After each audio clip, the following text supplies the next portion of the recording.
Hello and welcome to homework R.01. This is our first review homework for the final exam. Alright, so let's see what it's about.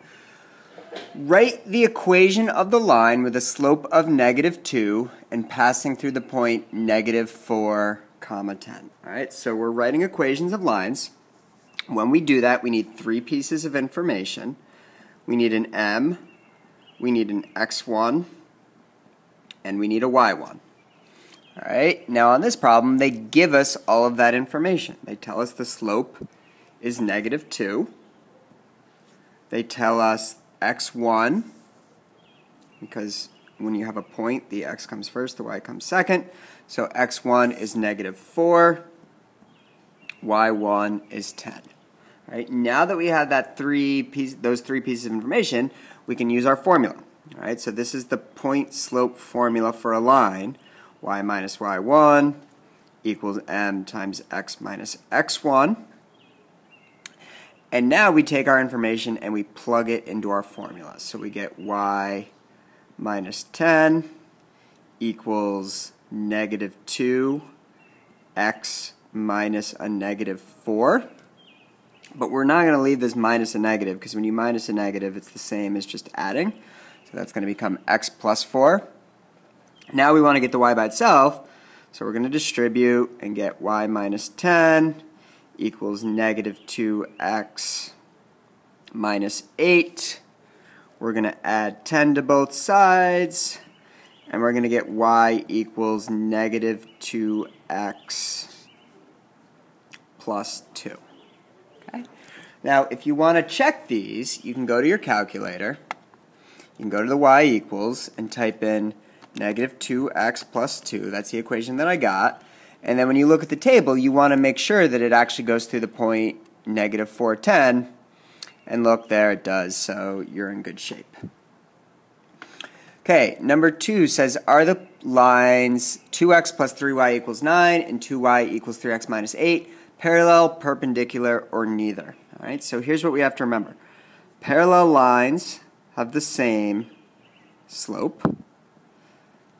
Perpendicular lines, their slopes are flip. So you're flipping the fraction and you're flipping the sign. And then neither would just mean that neither of these two things apply. Alright, so they're not the same and they're not flipped. Now when we look at these two equations here, we don't know the slope yet. You never know the slope until you get the y by itself. So the first thing we're going to do is get the y by itself. So when we're doing that, the y stays put and we move everything else. So we need to get rid of this 2x and we need to get rid of this 3. So we'll start just by subtracting 2x from both sides. That'll give us 3y equals 9 minus 2x. We'll divide both sides by 3, and that'll give us y equals 3 minus 2/3 x. Now the slope is always the number in front of the x, so in our case the slope would be -2/3. Alright, because that's the number that's in front of the x. Alright, if we look at this one here, the only thing we're going to need to do to get the y by itself is get rid of that 2. So we can just start by dividing everything by 2. And that's going to give us y equals 3/2x minus 4. Again, the slope is the number in front of the x, so in this case our slope is 3/2. Alright, and that's a positive 3/2. So if we look at these two slopes, we go from negative to positive, so that's one flip. We go from 2/3 to 3/2, so that's the other flip. So these two would be perpendicular. Alright, because they do have that flip going on that we talked about. Okay? Let's take a look at the next one. Write the equation of the line perpendicular to y equals 3/2 x plus 5 and passing through the point -12, 6. So just like before, we're going to need the same three pieces of information. We're going to need m, x1, and y1. x1 and y1 are pretty easy. They just give them to us, -12 and 6. The m, we have to take what we know about perpendicular lines. So perpendicular lines, their slopes are flip, flip. We just talked about that in the last problem.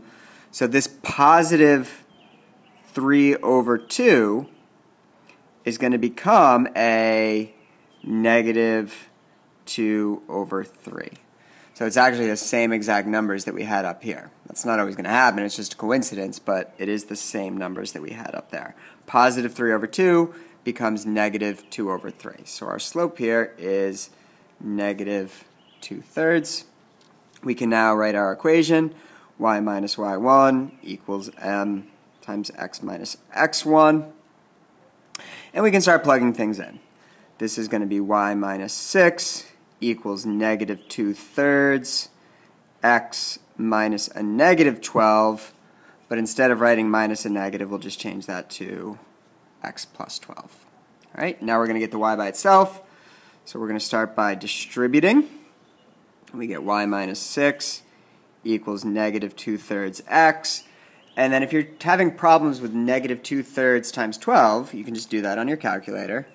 You just type in negative 2/3 times 12, and that's going to be a negative 8. So you've got negative 2/3 x minus 8.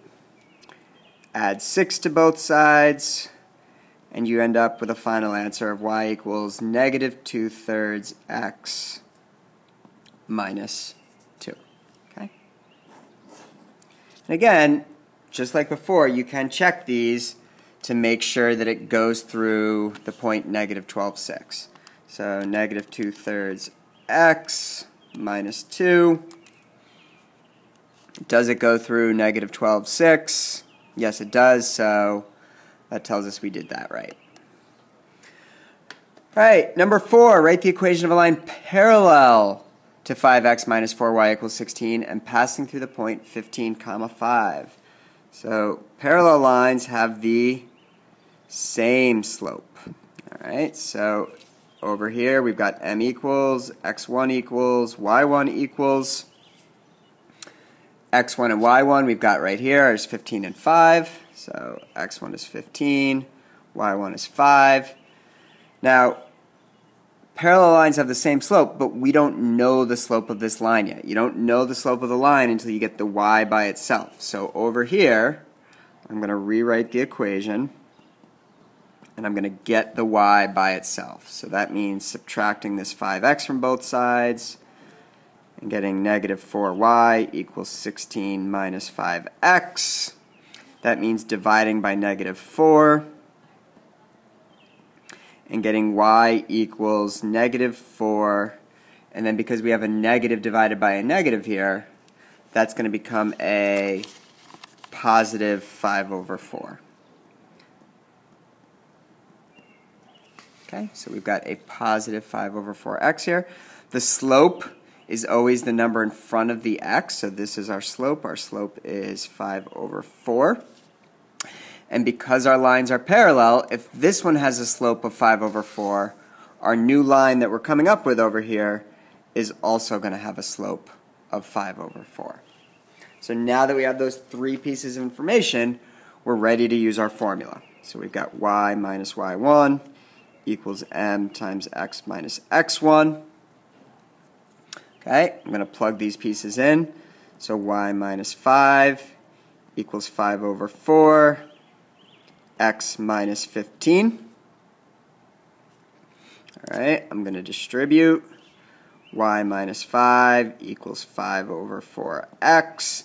And then just make sure, if you're not sure how to multiply the fractions, just do it on here. So 5 over 4 times a negative 15 is negative 18.75. So because that's a short decimal, you could just leave it as a decimal.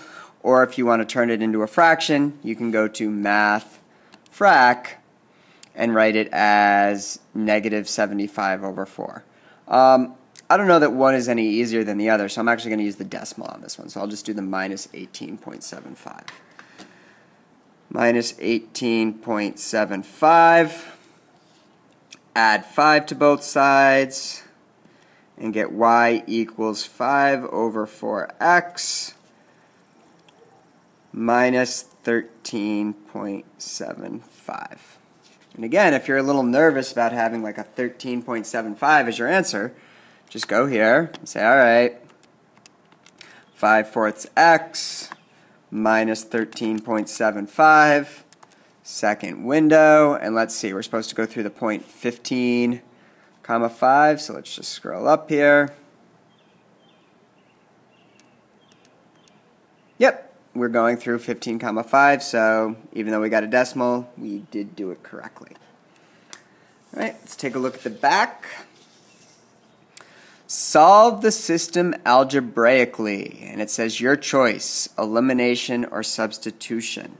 Okay, so this is just kind of additional review. It's a little different than the other problems, but, you know, it's not too bad. So there are two choices. Elimination is where you add the equations together and try to get something to cancel out. Substitution is where you get one of the letters by itself and then plug it in. So I'll actually show kind of both techniques here. So let me start with substitution. So the key with substitution is getting one of the letters by itself. So let me take this first equation here. X minus 2y equals 14. I can get this x by itself really quickly. All I have to do is add 2y. So I can go plus 2y, and get x equals 14 plus 2y. All right, now that that x is by itself, I can take what it's equal to and plug it in for the x in the other equation. So that would give me 14 plus 2y plus 3y equals 9, or 14 plus 5y equals 9, and then it's just an equation that I'd have to solve. So minus 14,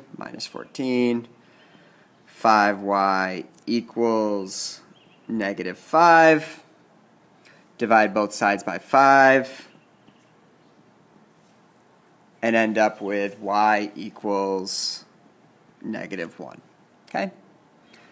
Now, I don't get to stop there. I now would have to plug this negative 1 into one of these two equations and solve for the x. But before I do that, I'm going to show you elimination. All right, so I've got x minus 2y equals 14, and I've got x plus 3y equals 9.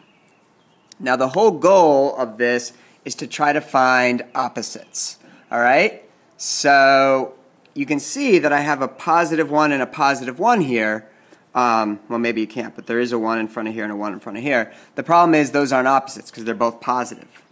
Now, I can make one of them opposites if I just multiply one of my equations by negative 1. So I could say, all right, I'm going to multiply this one by negative 1, and then it would turn to negative 1x plus 2y equals negative 14. Now that I have opposites, I can add these two equations together. This will cancel out, and I'll get 5y equals negative 5. Divide both sides by 5, and I get the same y equals negative 1 that I got with the substitution method. All right, so you can use either approach. It's your call, but your last step is you do need to go back in and plug it into one of your two equations to find x. So let's just say I wanted to use this one, x plus 3y equals 9. I would take this negative 1, I would plug it in for my y, and I would get x plus 3 times negative 1 equals 9, or x minus 3 equals 9, or when I add 3 to both sides, just x equals 12. Okay? So what this is showing is that if I had two lines here, those lines would be intersecting at the point 12, comma, negative 1. All right, that's what we're doing when we do this systems of equations. All right, let's take a look at the last two here. Find the slope of a line that passes through the points -2, -3, and -5, 7 in simplest form. Okay, so this is going to be our slope formula. So m equals y2 minus y1 over x2 minus x1. Okay, so let's see, y2, well, let's actually label our points here. So this one is x1 and y1, this one is x2 and y2. So y2 is 7, minus y1 is a -3, but when we have minus and negative, that becomes plus. And then x2 is -5, minus a -2, but again, when we have that negative, it becomes a plus. So at the end, we're going to end up with 10 over -3. Now it does say in simplest form, so it's a good idea to just check and say, all right, let me type in 10 divided by -3. You'll get this decimal, and then math frac it, because that will automatically put it in simplest form. Now in this case, -10 over 3 or 10 over -3 is already in simplest form, so that's fine, and we can just stop there. But it's a good idea to check just to make sure that it can't be reduced any further. All right, number 7, write the equation of a line passing through the points 1, -7 and 4, 8. So again, we're back to writing equations of lines, which means we need an m, we need an x1, and we need a y1. All right, we have lots of points over here, so I could say, all right, this one's I'm going to make this one my x2 and y2. I'm going to make this one my x1 and y1. Doesn't matter which one you choose for which, as long as you keep x2 with y2 and x1 with y1. You couldn't have like x2 y1 or x1 y2. That would not work. Okay, so x1 and y1 are just 4 and 8.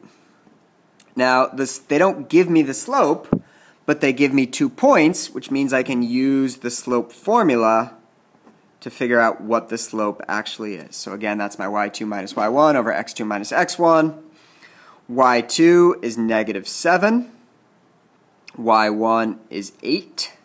So -7 minus 8. x2 is 1. x1 is 4, so that's going to be a 1 minus 4. And then I'm going to end up with -7 minus 8 is -15. 1 minus 4 is -3. So here's a perfect example. Like, you could leave this like this, but that would be kind of ugly to deal with. If you just type in -15 divided by -3 into your calculator, you're going to see that goes to 5, which is a heck of a lot easier to deal with. So equals 5. And now we have everything we need. So we can do y minus y1 equals m times x minus x1. All right, our y1 is 8, so y minus 8 equals, we figured out our m was 5, so 5x minus 4. All right, we're going to get the y by itself, so we start by distributing. Y minus 8 equals 5x minus 20. Add 8 to both sides, and we end up with y equals 5x minus 12. Okay. Last but not least, let's just check this quick to make sure that we got it right.